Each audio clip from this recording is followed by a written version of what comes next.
Welcome to a panel discussion on consumer cloud services. So the cloud is a big buzzword and everybody seems to be talking about it, but is the mobile industry ready to deliver cloud services? Will mobile cloud be a big thing in 2012?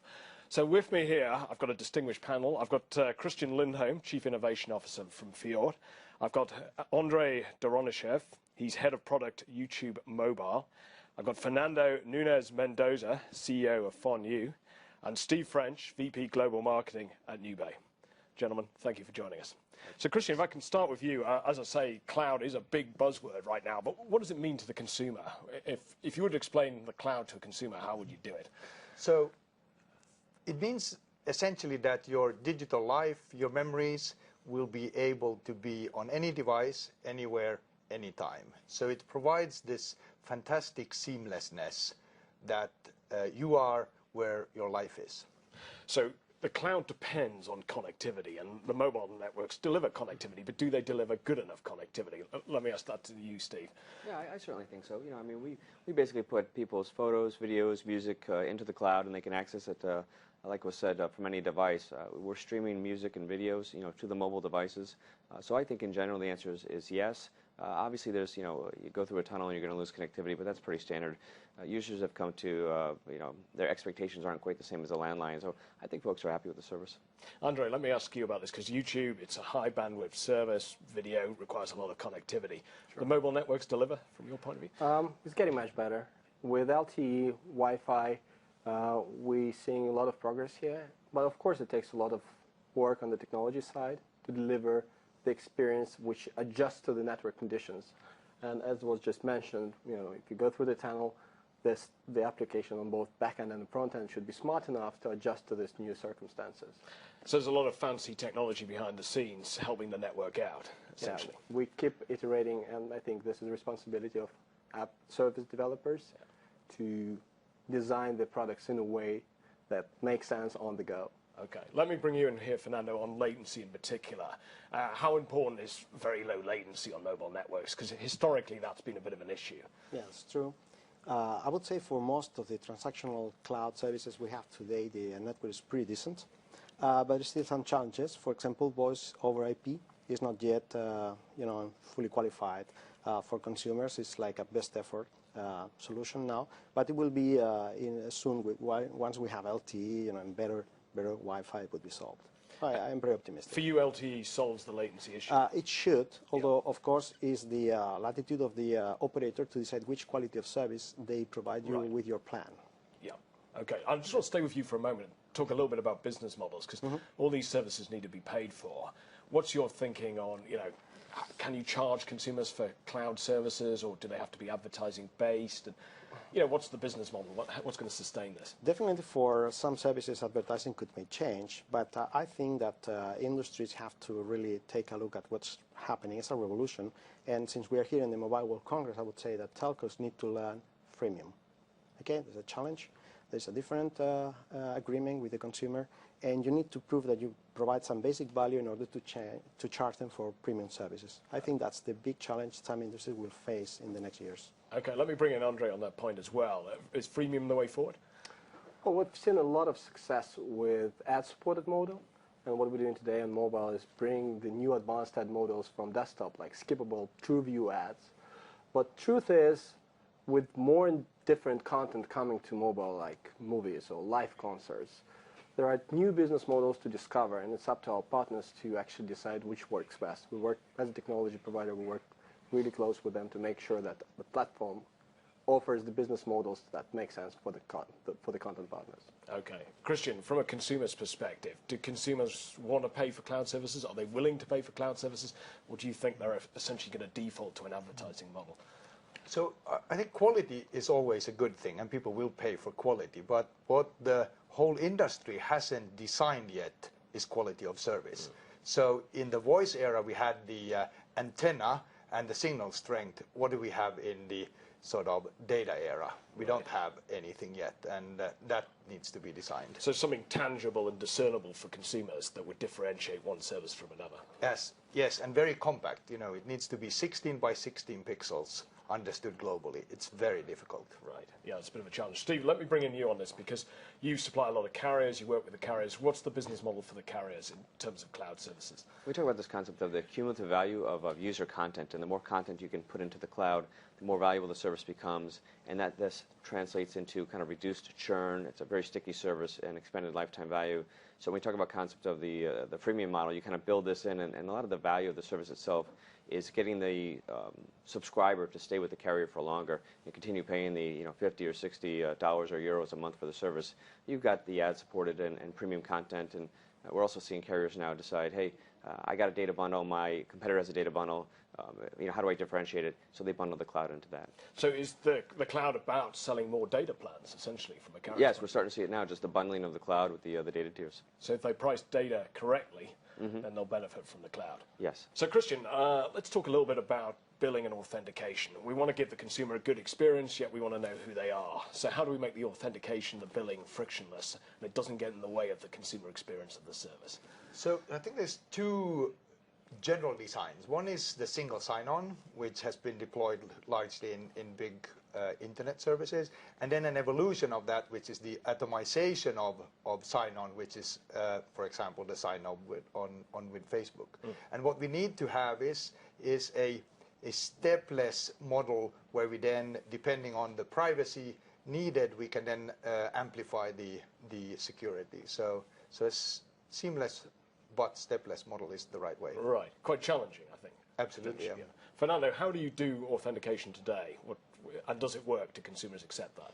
Yeah, we do it in a traditional way, identification and password. But I think in the future we need to consider the figure of a trusted third party, a bigger company that actually breaks the chain and actually acts as a center, because I'm not comfortable and consumers are not comfortable with authentication very atomized across a lot of providers. I think we need to have some fewer references in the market. Could be banks, could be telcos, could be bigger companies. PayPal is a good example for that. So some kind of trusted third party that handles it for you. That's a figure that is very much needed in order to make this fully consumer compatible. Okay, Steve, what are your thoughts on that? Is there a need for that?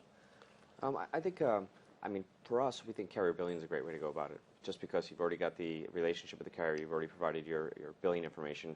As soon as people need to pull out their credit card, it starts to become a little sensitive. I mean, they're clearly doing it, but there's also a lot of identity theft going out there because of the mobile use. So, I mean, if you go there and you say, it's $2.99 a month for a subscription plan, put it on your carrier bill, you just hit the button and you're done. So, Andre, and your thoughts on authentication? Well, we go the single sign-on way, and it's working pretty well so far. But a lot of YouTube services are available for non-authenticated users, and as we try to make it frictionless, we hope more users to sign in with single sign-on. Yeah. Okay.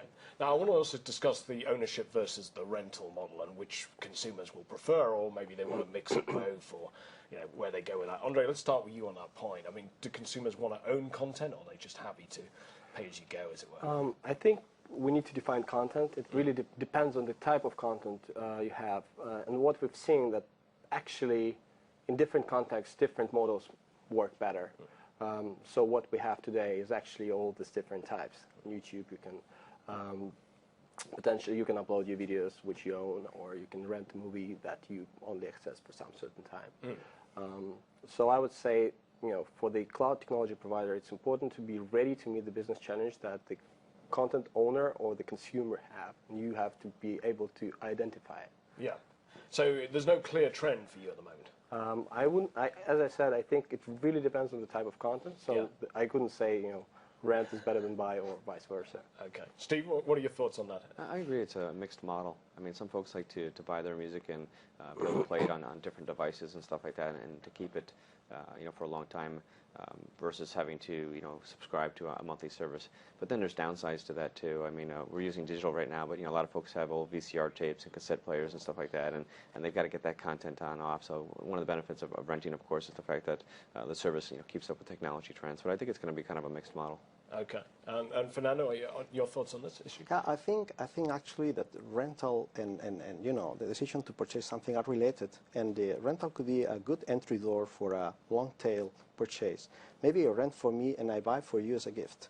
Okay, so I think we need to work out in a more, a closer analysis of the relationship between these two models and which is the actual opportunity to use each in every situation. Okay, and Christian, I'm interested in your views on whether content providers can be more innovative in the models they provide, if there's some kind of hybrid models that it could exist, or, could they come up with something that's more creative than the options we have today? So I think there's so much talk about this head content of Hollywood and owning and renting. I mean, the real valuable content is your photos, your memories, and those are dramatically growing in size. I mean, here at the show, Nokia launched this new 41 megapixel camera phone, and it shoots a 10 megabyte file. And then if you shoot a little bit of high def video, I mean, you fill up your Dropbox in a moment. So I think that's the important thing to understand, that we are going to have massively more content. So it's more about a storage issue in some ways than the business model. I mean, you're worried that if people are taking 41 megapixel photographs, where are they going to store them? Yeah, that is a big challenge. Okay. Well, Andre, you store a lot of content. Are you worried about storage? Well, yes, we do.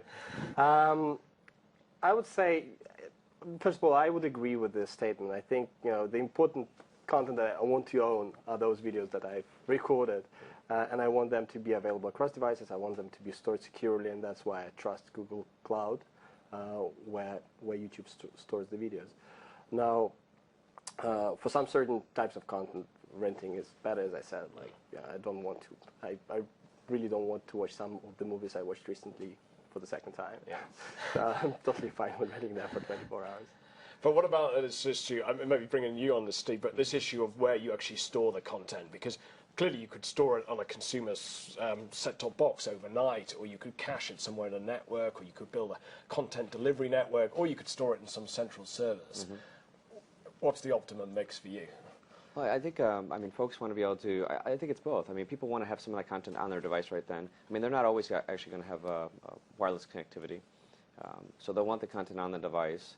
They could be flying, they need it on the device. But they want it in the cloud so they can access it from different devices. And regarding the content, I saw an interesting article the other day. It was talking about the value subscribers put on their digital assets. And I think the number was $52,000. That was kind of the global number. It was more in the U.S. and Canada. And the largest number was assigned to personal memories. It was photos and videos. So, I mean, that kind of stuff, if you lose it, it's priceless. Yeah. So you want to have, as a subscriber, I want to have that a copy of that at home, and I want to have a copy outside my house just in case something ever happens. Someone breaks in and grabs the external hard drive. So you want to protect that. So basically, consumers are going to store this in two places. Absolutely. Yeah. Okay. You're all in agreement on that. It's not. It's not a totally cloud future. No. Okay. That would be scary. Yeah. But at the same time, I mean, you want to outsource it to a place like Google. It carries a lot of trust, and there's scientists who actually make sure that the hard disk doesn't fail, and we've all had sort of failing hard disks, and then we go, oh shit, that movie went, and that photo's gone. So balance that is important. I want to just wrap up by asking Andre about, because you've got the Chromebooks and this basic cloud devices essentially. So you see demand for devices that do everything in the cloud and don't store goods at home, as it were. Well, we believe in three things: connectivity, cloud, and computing. As we said many times. So we think that you mix these three components in a reasonable proportion, and that's the way to succeed, right? You shouldn't really isolate cloud from local services. It should all make sense from user experience standpoint, and I should not be thinking of whether this file is partially on my device or in the cloud. It should just work. Yeah. And that's the way we're going with YouTube, with all the improvements to caching, local caching that we're introducing on many devices. We want to combine all the best parts of all three. Okay. Gentlemen, we have to leave it there. Thank you very much. Thank you.